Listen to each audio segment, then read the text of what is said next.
But as tension mounted in the frigid Colombian mountain town, migrants decided to risk being detained and simply walked across the ungated and loosely guarded border, having spent days in freezing conditions at the Rumichaca crossing.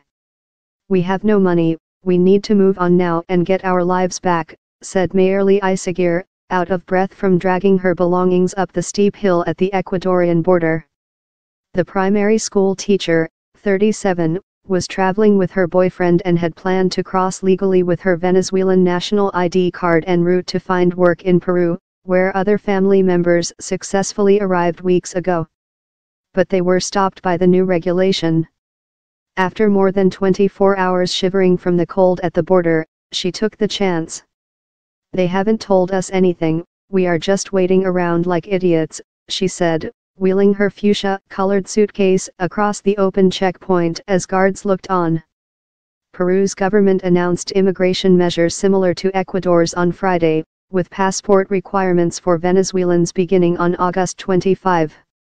Ecuador on Sunday said children and adolescents traveling with their parents could cross without passports. "They're in limbo," said Gustavo Salvador, a Red Cross Ecuador worker. "Many people who are crossing illegally are going to be hit by fines at Peru's border, and these people don't have money." Ecuador's Foreign and Interior Ministries declined to comment.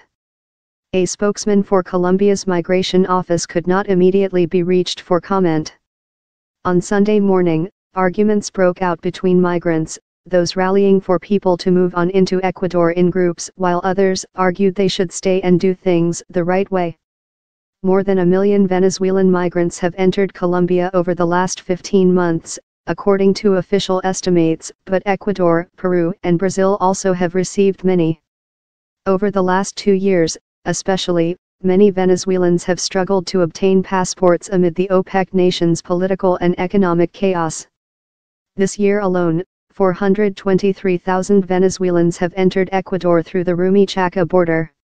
Many like Jorge Luis Torrealba, who traveled with 12 friends and family members, including 2 small children, were unable to find space in the tents and were sleeping on the freezing concrete pavement.